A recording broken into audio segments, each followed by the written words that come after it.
G'day folks, and welcome back to the channel for episode number 34 of our cold Trozan Skyshard Spellbreaker. And I know I said last episode that we were done with Act 1, that was a lie. We need to go get some scrap. We're going to do the Slith quest here for Barnabas, and we also need some scrap to repair this, so I think 12 is what we're going to need. 72? 72 seems good.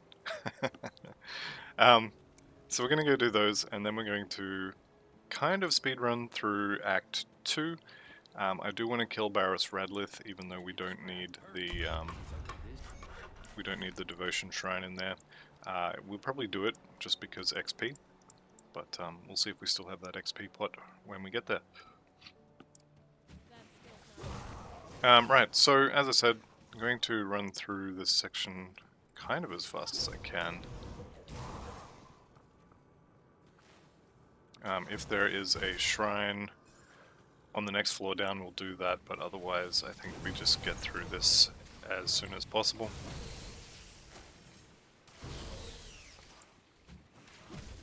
And I do actually think I'm coming down with something. Maybe like a head cold or something like that. Anyway, you guys don't want to hear that. Let's go back to killing spiders.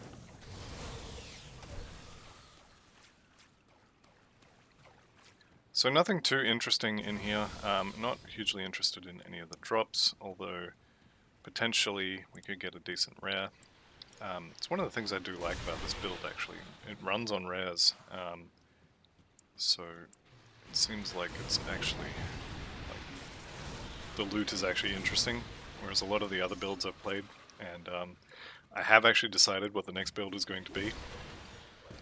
There will be a sort of a summary video, not a summary, more like the plan kind of video coming out for that build soon. But that build is going to focus, or not so much focus, but it's going to use a lot of MI and faction reputation items, and so we're not going to be able to go shopping quite as much.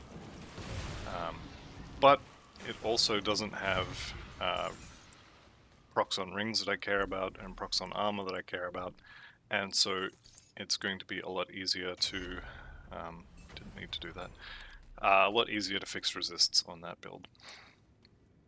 I think there's going to be, just off the top of my head, there's going to be 2 items with affixes that I care about, and the rest can be pretty much whatever. This ring's decent. It's a lot of energy. Of the Sea is kind of meh. I think Of the Sea is one of the affixes that is going away with patch 1.2. That's another reason why I've decided to finish this playthrough in 1.1.9.8, because a lot of the affixes are changing. So a lot of early level affixes just won't exist anymore. Alright, there's 85, and you know what that means. 2 more points in the bar, 1 more point in cunning. Do we get... No. Okay, so I may respec 1 point out of something, just so next level we get to 50 in the bar and I can put 1 point in Blade Spirit. What that 1 point from where is the question, honestly, I don't know.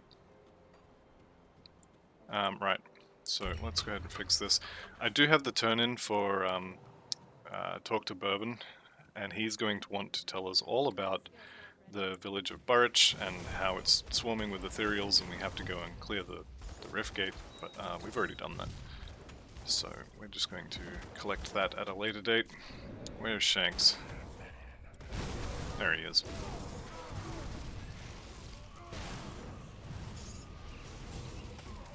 Okay, now this section is also an area that I like to farm totems in. From here, if you head up here to the right, I don't see it on the map, so I don't think it's here at the moment. But just here, there is often a shrine, and you can just run up here, kill Shanks or not on the way. Does he respawn? I don't think he respawns actually, now that I'm thinking about it. But there's often a shrine there you can clear out. Good XP, drops items, good stuff. we are of course going to save Stephen Skinner and his family, because XP. There is also potentially a shrine down here from memory. So I'm going to clear this part of the map out. I could be wrong on this one, I might be misremembering. But we should be able to go this way to get to the next area anyway. Assuming it's not blocked. Okay, back the way we came, that's fine.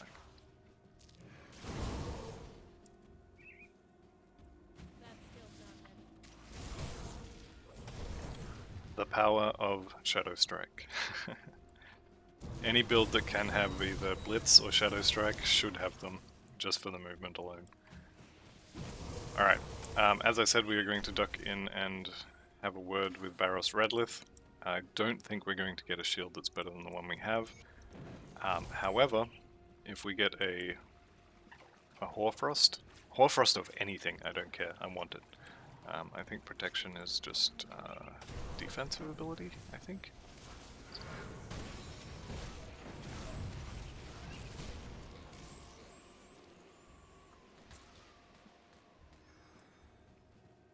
Okay, we may as well do the Devotion Shrine while we're in here as well. Because of the nature of these videos, I will not really be super optimizing the use of my XP potions. For example, if you're going to use an XP potion, you should make sure you're actually able to play for the next hour. Because otherwise you're going to just lose it for no gain. Which, you know, it's not something you want to do. You should also make sure you're turning quests in before... Whoop, that's a lot of damage. Before the potion wears out. So I can see, for example, that I have about... I think they're half an hour each, so I should have about 7 minutes. How long are they, actually? What's that? Yeah, that's an hour. An hour each. So I should have a little bit of time, but I am keeping an eye on that. And I will probably miss miss when it comes off. But definitely want to optimize that. They're not cheap. They're not super expensive either, but they're definitely not cheap. Alright, so we can kill Barros Redlith from here. We can kill his friends from here. I think we may have some of his friends might come visit us from below. We can actually hit him with Haunt from here. Alright, that's the slow but safe way of killing him.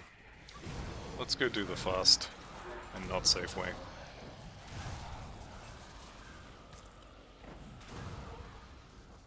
I'm not expecting to get a weapon upgrade from these guys, although I believe I can. Let's go stand over here so as our little spiral procs can actually do stuff.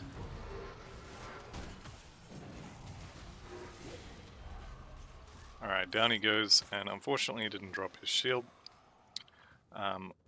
which means we are done from here. So let's go ahead and leave. Go out the same door we came in, I think.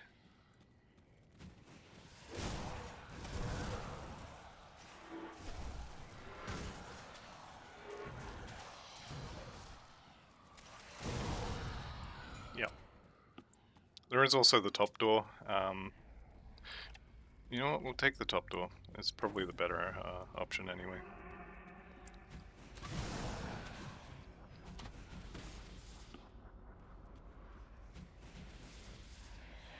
The top door will dump us out near a potential shrine, which I'm obviously going to go and run over to.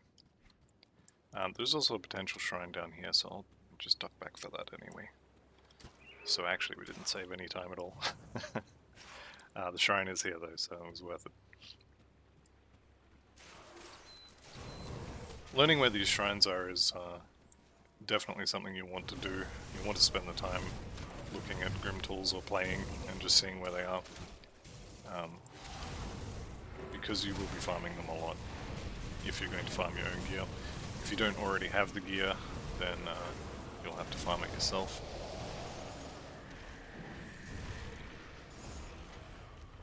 Okay, let's just watch switch the health bar. What did we win? A whole bunch of iron bits. That's fine. We're actually not high enough level to really worry too much about farming these yet. They are very good XP though, so... We are here for the XP, not for the gear. Although if we do get some gear, that would be nice. The other area where there is potentially a totem is up here. So just up here in the corner, you can have a totem here. And there is also a spawn location for the undead nemesis, just on this platform somewhere. I'm not sure exactly where he spawns, but it's on here somewhere.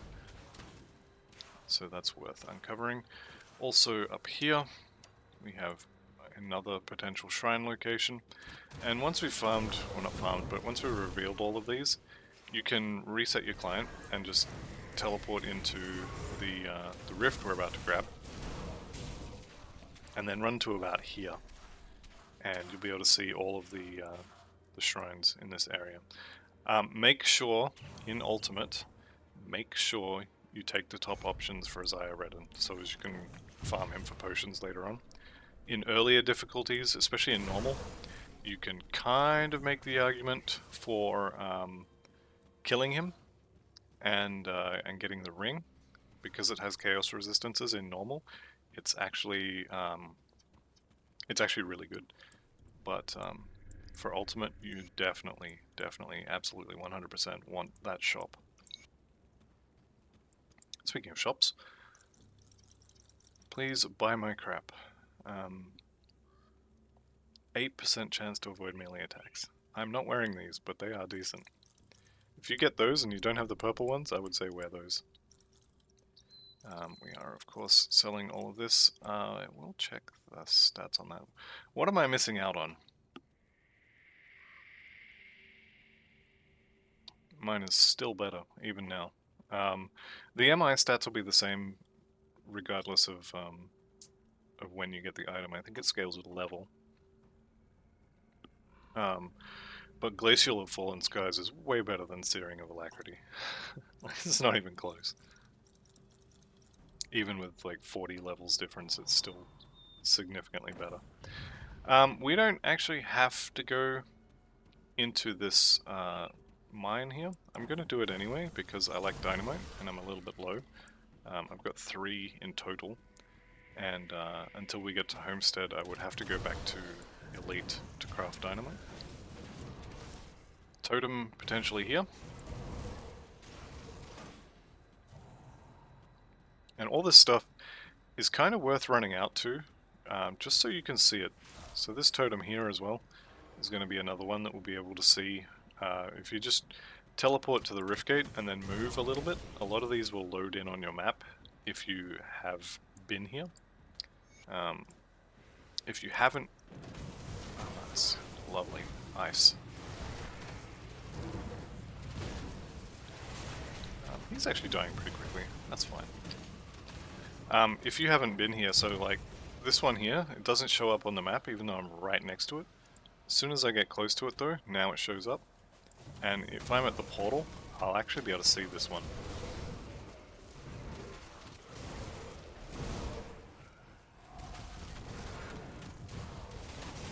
So it's definitely worth, especially if you know the areas that you want to run totems in. So this area has a lot of undead totems, a lot of the spirit totems. So if you're interested in killing undead because maybe they have an MI that you want, then it's definitely worth running around here and doing all these.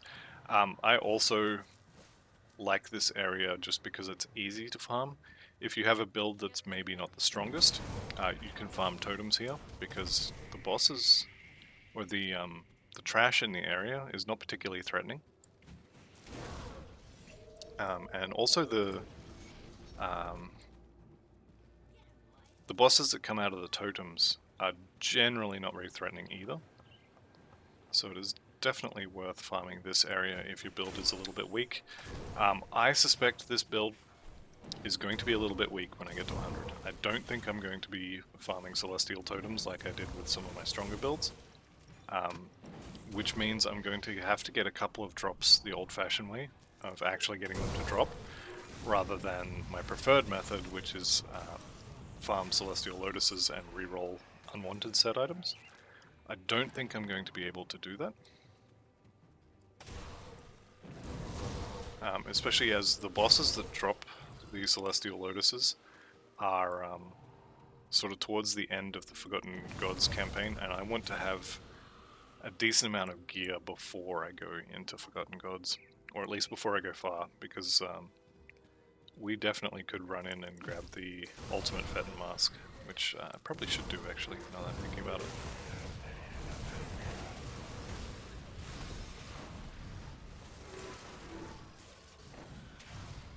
So 3 bosses all at the same time, actually not too bad.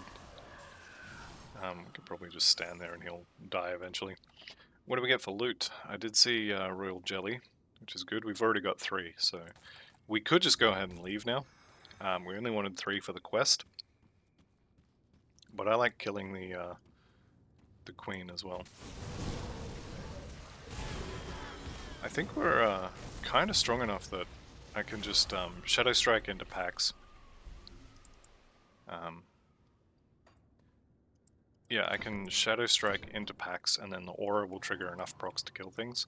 And we have enough defensive devotions that like, I just put Haunt on these, and that's all I did. I just cast Haunt once, and the boss died. So I'm not going to try that with Runaprax, because Runaprax is kind of scary. You definitely don't want to be in melee range for that.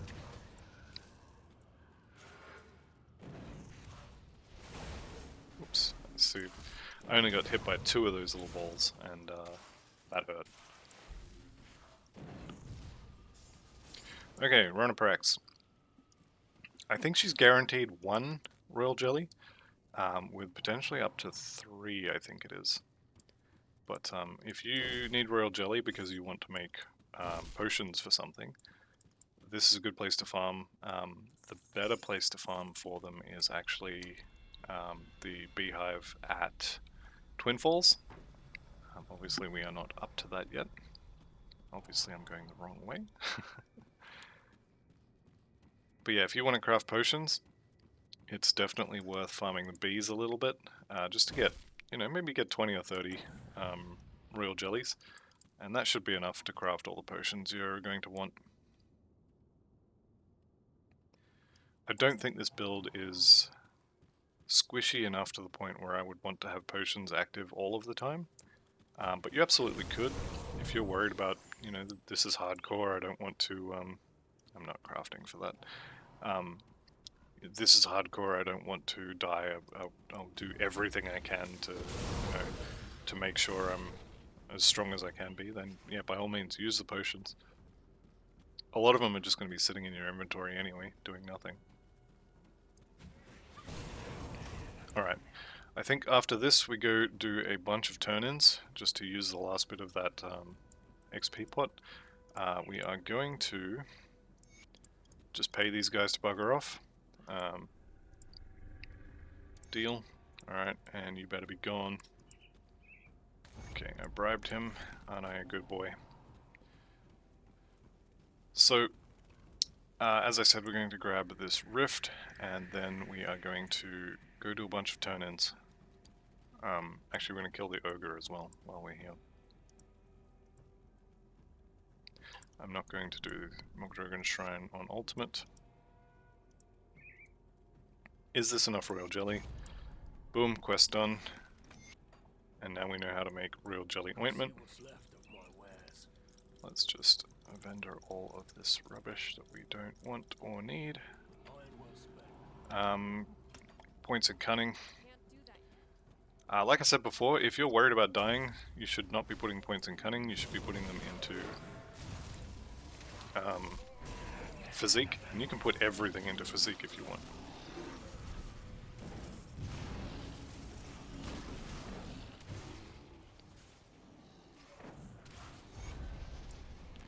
ogre down. So we'll go turn this in and see how we go with our XP pot.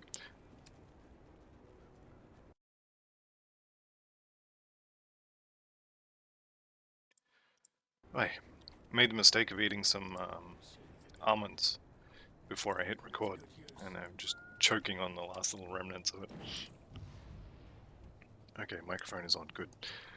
Alright, so back to Devil's Crossing. We'll go turn in the Warden Krieg and the Burridge Village quest, and then we will turn in the Rovers quest. That will give us Revered with Rovers if we haven't already got it. Yep, we must have picked that up somewhere in Act 1, or maybe from killing Crumley's gang or something. That's good there, but is that so? The Warden's defeat is a great victory for us. Okay. So you must be high.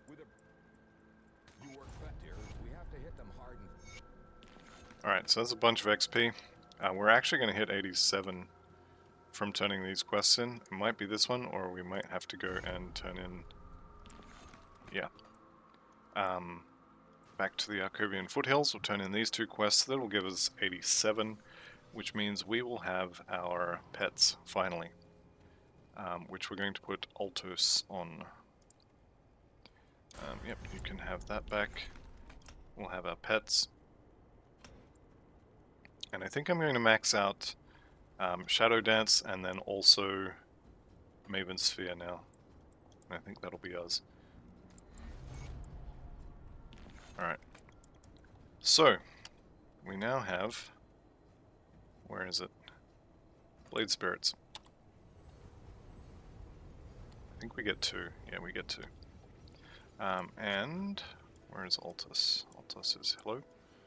Can we do the mouse thing? Thank you. Altus goes on the Blade Spirits. So now we should see these periodically shooting lightning out. You could also, if you wanted to, you could put Rumor on there. That's minus 21%. Altos is 17%. So having Rumor automated would probably be the way to go. However, whichever one you pick, it doesn't matter, realistically. I'm picking Altos because I prefer not to have things I want active all the time on a movement skill. And I do generally haunt, maybe not everything, but I do it fairly regularly. Okay, speak with Quade, in Old Arcovia. We're up to 23 minutes, so even though our XP pot did just run out, I think I'm going to finish this episode without using a new one.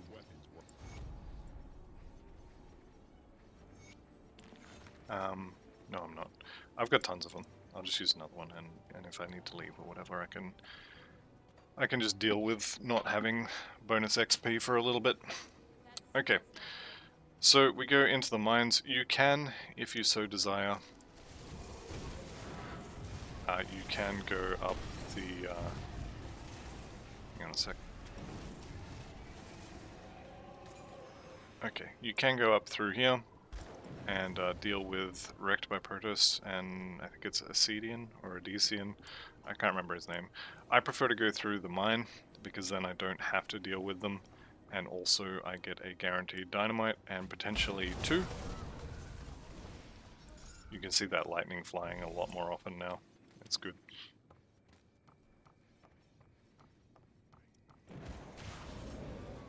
Alright. So Hallian is definitely here.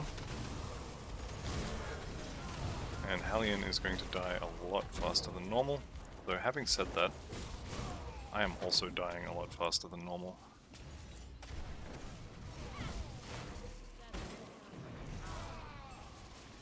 Okay, there we go. Down he goes. There's the Perdition set. That set is everywhere except when you're trying to make a retaliation character. This is our guaranteed dynamite. There is also a bunch of, like, sometimes there is a scrap pile here. Can have another dynamite in it. This is a decent place to pick up some guaranteed free dynamite on the way past. And it means you get to avoid the The NPCs that are deliberately designed to kill hardcore players. Which is definitely good, because I don't really want to die at this point. That said, I am starting to feel a little bit squishy, so... I don't know what more we could do. We could go shopping again. We are now 87. We definitely could go shopping for a new piece of gear. Can also go shopping here. For some free gear. We have a million bits. Yeah, we could definitely go shopping. Alright. Everybody stop. And we can kind of just kite this guy a little bit. Down he goes. No good gear. Let's not run over his mine.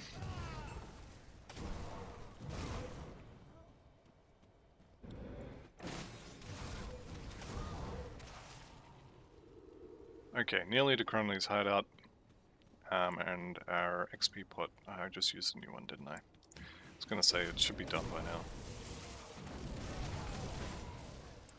The good thing about having the Altos proc on the blade, what are they called? Blade spirits, is that each of them has their own version of the proc, so they can actually proc 2 at once.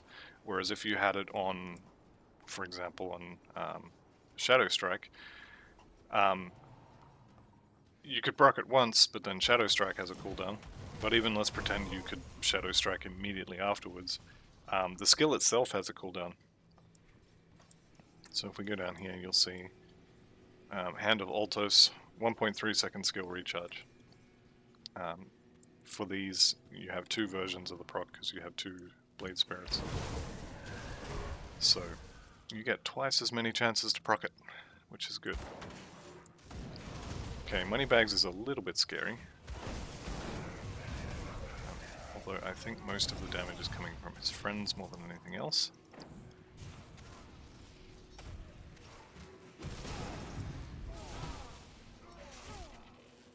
And do make sure not to stand in these. And not to stand in these, because as you can see, defensive ability reduction of 400, much more likely to get crit. And I thought it came with fire resistance reduction as well, but apparently not.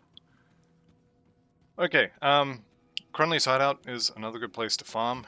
If you're looking for gear, you come in here, there's a guaranteed totem. Could be here, it's not this time. So, guaranteed totem. There's also Cronley himself at the end.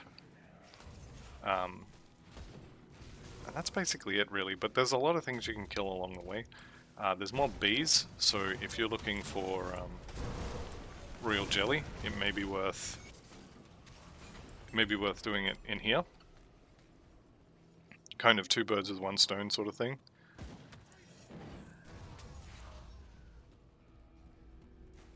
Also have a couple of good MIs in here, although they're more like fire or aether damage MIs. So not really huge for this build. And there is, Cronley's gang does have a nemesis boss. Fabius, I think it is. Which you can farm reputation for by just going through here. So if you want another nemesis to fight, it could be worth farming the reputation. I think I have Fabius sort of unlocked, I'm doing air quotes, on my Death Knight, because it's such a pain to get him unlocked.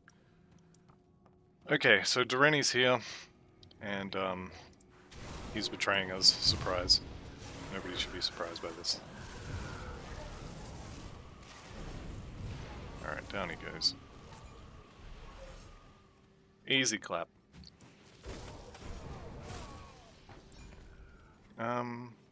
Where are we? These ones. Elemental converted to Aether, and suddenly I'm not interested. These little scrap piles in here, there's a few of them that are fairly regular. You can farm those for dynamite. I think they also have a decent chance of dropping scrap. There's dynamite there. There's also a guaranteed dynamite just here. This dynamite's always here. And then you can come around the backside here and clear out the bugs, the bees.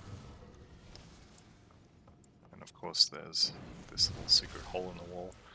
There's a few of these in Cronley's hideout. As usual, they're not really worth hitting unless you're going past them anyway. Decent chance that there's going to be a totem down here. Totem is going to be just here. It could also be sort of up here. I think we dipped out on totems. I don't remember seeing one. That's a shame. Apparently you're not guaranteed a totem in here. I thought you were, unless maybe it's down here. Anyway, let's go say hi to Cronley. So because it's the first time we are meeting him, he doesn't immediately attack us, so we can take care of his crystals. Do remember that nullification will get rid of his bubble. So when he puts it up, nullify the first one and keep blasting.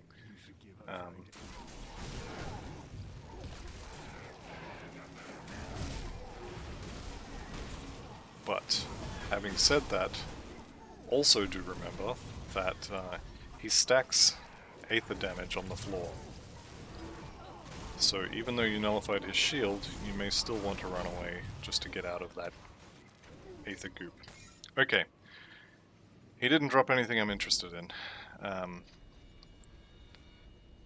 Unfortunate. But it is what it is.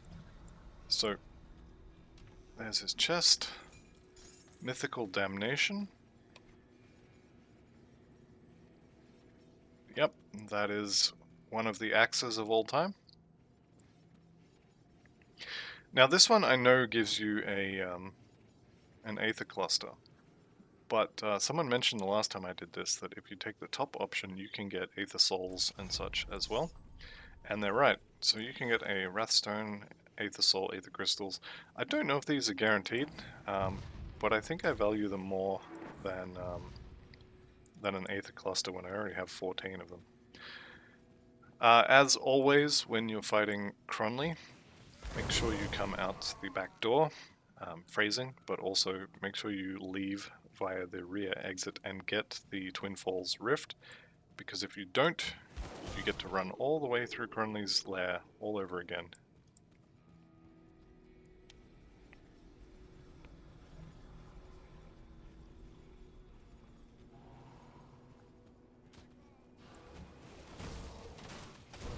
Alright, here we are at Twin Falls. Okay, we're up to half an hour, so I'm going to end the episode here. So thank you all very much for watching, and I'll see you in the next one when we do the Arcovian Undead, and bye for now.